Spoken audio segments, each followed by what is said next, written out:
Leather crafting. Part 1.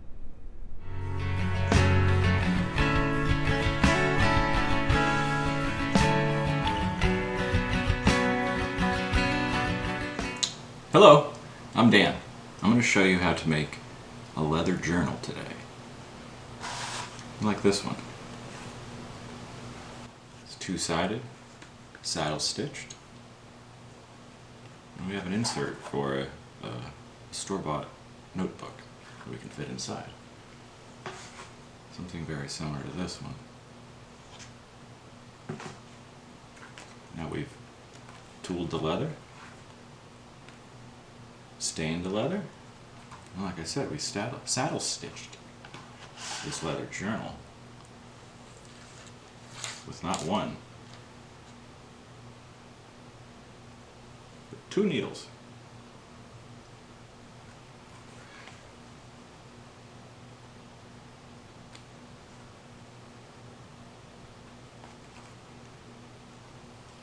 I'm going to stitch this up with this awesome stitching pony that keeps everything stable while we saddle stitch. We're going to be having one needle in one hand and the other needle in the other hand.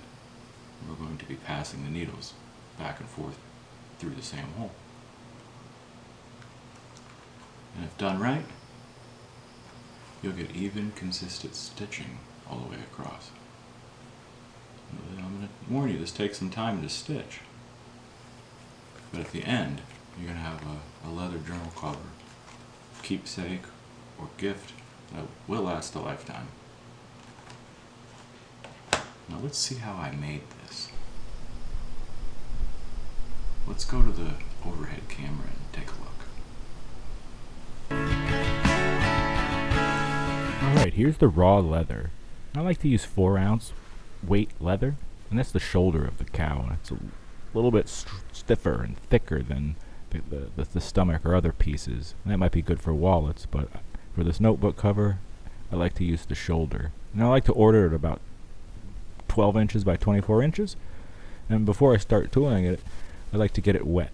Now I'm just using standard water and a rag here, and I'm making sure I apply it to the leather side in even coats. Now once I apply it one coat, I'll apply another. As you can see here, every corner, full coverage of the water. You'll find that the leather is saturated, becomes saturated with the water, and you can actually, it brings out the imperfections in the leather. Each piece of leather is different than the next. Now here it is dry, and there is my wing divider. I'm going to be marking myself a line to cut this leather down to size when I apply it to a 12 by 24 inch mat.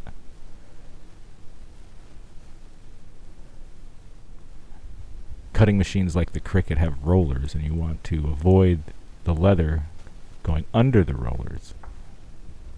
There's a metal bar that we have to deal with. We need to make sure we cut our material down so it doesn't interfere with the rollers of the machine. Now you can take a long ruler or drywall square and an X-Acto knife, or a Cricut True Control knife if you want. I like to use either. Make sure your blade is sharp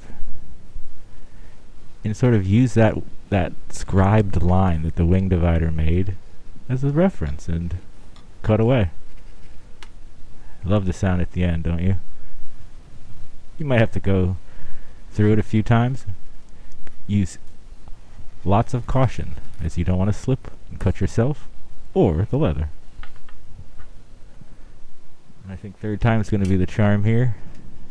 And this video is sped up, so I like to go take my time, especially cutting the perimeter. A lot of people like to rush through this part, but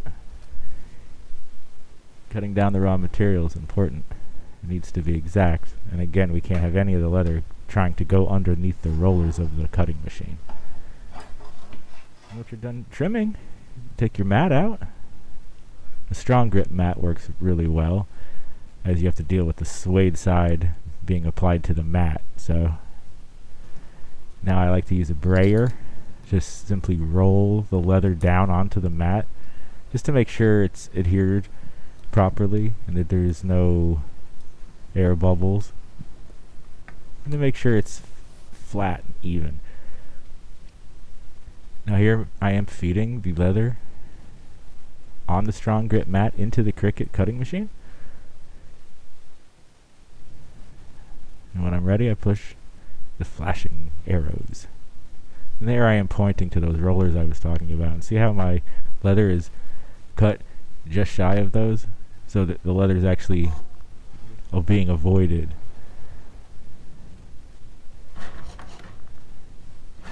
Now after the leather becomes tooled, we're going to go ahead and cut the perimeter, or should I say the Cricut is. Look at it go. Just a standard blade can cut out leather at the 4-ounce weight.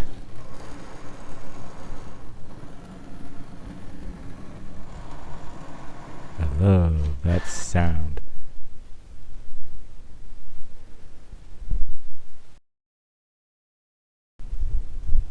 Okay, now just remove the leather from the mat, and you might have to use your X-Acto knife and cut all the way through. The Cricut does a good job of a double pass. It cuts it twice and it goes almost all the way through, but I haven't found a way to get it to go all the way through, at least with the 4-ounce leather. So I do have to go through with the X-Acto knife carefully, especially at this point. You've already done the tooling. Just go nice and slow. As you can see, you can start taking out sections at a time, and eventually your notebook will be free.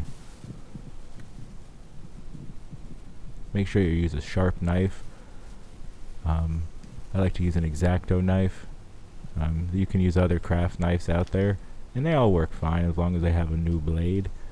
So it's really all a matter of keeping sharp blades on hand. And here I am going through the last line here. The last little piece. Mind the edges because they are cornered. They're rounded. So you don't want to square anything off there. The corners are super important. And look. It's free. At least the front part is.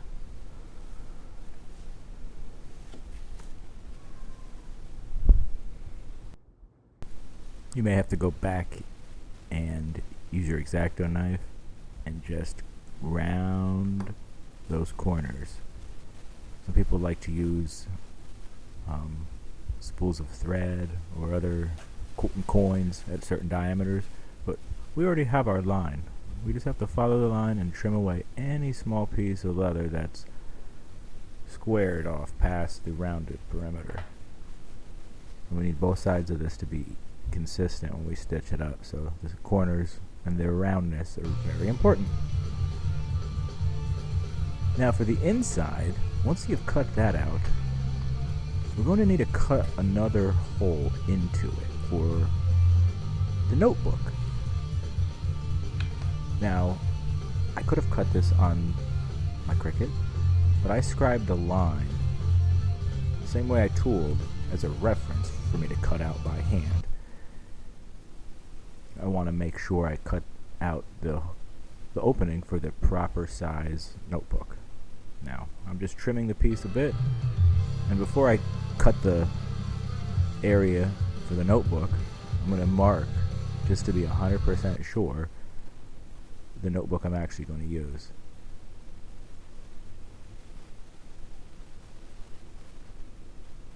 And here I am using a smaller ruler and an X-Acto knife again to cut along the line that I scribed. Now, to scribe that line, I just took the sharp part off of my awl and used that. I suppose I could have used my wing divider, but that doesn't sound like the best idea. Oh, there I was tightening the X-Acto knife. That's important. You don't want that coming loose on you. And again, mind the corners, they're rounded as well, and in the file I've made sure to put the radius of the corners all the same on the outside and the inside of this, so it all sort of matches. I mean, you can save that inside piece for something later, iPod cover or something. Now, here I am with the slicker, just going to town on the edges, on the inside, anything basically you cut. there's different openings inside the slicker. I like to start with the smaller one first and work my way up. As they get bigger, they sort of round over the other side of the leather. And yeah, keep in mind, this is not at real time speed. It does take some time once you've tooled and cut the leather that you want to spend a little bit of time, or maybe even a lot of time, with your slicker. Now once you feel like the edges are done and they look finished and there's not a lot of stray pieces. Alright, so now I'm going to start using my awl to pre-poke all the holes that we're going to sew through. So make sure to go all the way through and make them wide enough so your thread can fit in and your needle can fit in easily. We'll have an opportunity to awl them a few times. I like to take a first pass, go all the way around and make sure everything's all the way through, and make sure you're on a mat underneath something plastic or rubber, so you don't want to use a book or anything because you'll destroy the surface because you're going all the way through. Hey, do you get that? All the way through. AWL, sorry. Just another dad joke. So anyway, you do want to make sure you go all the way through. It makes it a lot easier when you're going to sew up later. So keep working all the way. Sorry, that was another one. Keep working all the way around the notebook perimeter and pre-poke a hole for every mark, and make sure you always keep things consistent, because one hole out of place will affect the overall look of your notebook. So you want to go slow, and this looks fast, but I assure you, my hands don't work that fast in real life. And when the front's done, you can go on to the inside. Well, the inside of the notebook is the same thing, and it's pretty much you're marking a hole for every hole that you just made on the front. We're not stitching up the center hole because we want to keep that open, so we're going to slide our notebook in, but it's a match spare here. So every hole that you're poking through the front, there's a corresponding hole on the inside. And if you're off by one, your notebook's going to be off. So it's important that the parameters are not only cut exactly the same, it's also very important that the holes are awled all the way through consistently. And it's more important to line up the awl holes than necessarily the perimeter. We can trim and slick that a little bit later. Take your time and use a round circular motion. I find that helps keep the holes without getting torn. And don't try to ream the holes out all the way through in the first pass. That's why the awl has a tapered end on it. So you can gradually work it through.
Alright, once you find all the holes are even and consistently reamed out with the awl, make sure you take your slicker one more time and just give both pieces a once over just to get rid of any stray leather pieces.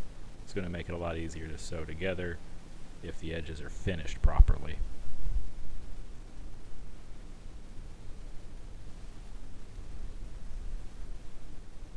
Look at me go. Especially focusing on the corners of that. Those rounded corners sometimes take a little bit of patience to get perfect. You can see me trying to chew away at the stray material. See the corner of the inside as well. You'll see me hit that with the slicker as well, and probably many times as it's hard to get in the corners.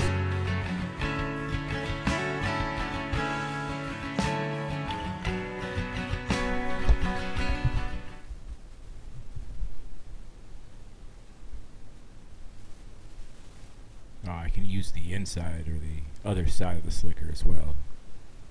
It's a lot more narrow net tapers as well. It helps you get into tight spots. Well, it's time. It's time for the stain. Now you can use leather dye, but that has a really fast working time. So I like to use stain. It gives me a little bit of time to work it in and get a little bit of a distressed look. You can use antique paste and other dyes and stains, but I just like to use regular leather dye. Any kind of brown will do. Kind of reminds me of old shoe polish.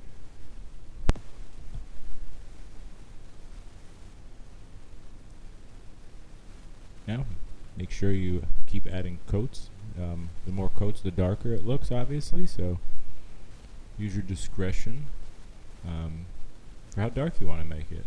Now, the important part is to make sure that you get the dye or the stain into the crevices of the tooled areas. Now, you don't want any raw leather showing through. That's the whole point. So the more you tool the leather, the more you have to really push in. You can use a wool dauber, or you can use just any old rag or paper towels. I like to use paper towels myself. It kind of buffs it as it goes. The front is a little bit easier. You don't have to deal with the hole in the middle, so I like to start from the inside and work my way out, making sure everything is going to be evenly covered. I don't want any blotches from one side to the next. I do like to get everything covered as consistently and evenly as possible. And I load up my rag or my wool dauber with some more material, and I like to, if I have too much, I like to kind of dissipate it across the work area, just so I don't have too much in one area. Sort of spread it around.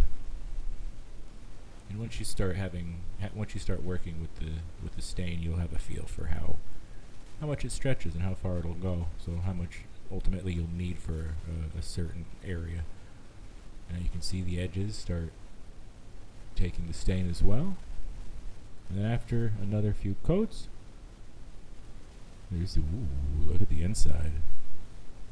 It kind of has a glossy look to it, doesn't it? And look at how different the suede, the untouched suede side looks compared. That's rough leather versus worked leather. And look at the front. Wow. Real glossy. I'm impressed. You can use mink oil or some kind of other polish after the fact, but this is just me using a paper towel and using stain. Of course, I buff it till it's clean. Maybe 3 coats, maybe 6 coats. It really depends. Depends how thirsty that leather is, I suppose. Wow, that thing is gorgeous, though. Wow. Intimidating. It's a lot of holes, but I think I'm game to stitch it. Beautiful design too. I created that in Adobe Illustrator. All vector work. A little bit of a cheat, sort of mirrored and flipped over to the other side, but. And there's the finished product. Look at that leather journal. Stained and saddle stitched. Now every piece of leather is different, and just like the note every leather journal will accept. And there's me putting the notebook inside. Looks like I was eager because my hand's still a little bit stained. I perhaps should have worn gloves. But as I'm eager, I get dirty. And sometimes, no, all the time, that's okay. Oh, and by the way, I also made a little accompanying little number here. Ooh, a matching wallet to go along with your leather notebook. Well, when you want to go out and throw something in your bag of your notes, you know, when you take your notebook out and start reading it, and you may want to pay for something, you might want to use your matching leather wallet.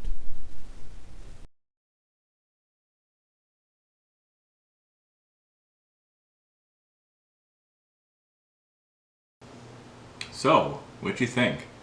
I hope you like the leather journal. I hope you feel comfortable that you could make one yourself. I even put a monogram, just a small B, because I'm Dan Bird. I might keep this. This might go as a gift for someone in the family. And the time it takes to make something like this, you'd be amazed at the reaction you'll get if you give this away to someone. Even if you give it to yourself as a present, you'd be amazed at your own reaction.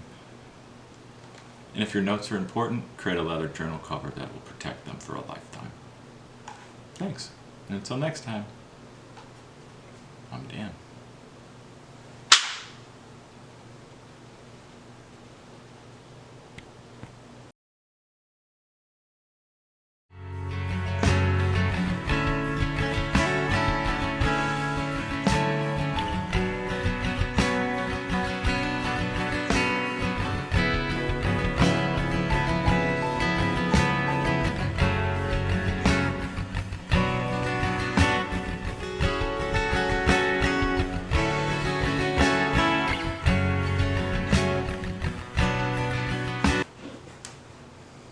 Hi, I'm Dan Bird, and you're watching Variable Visions.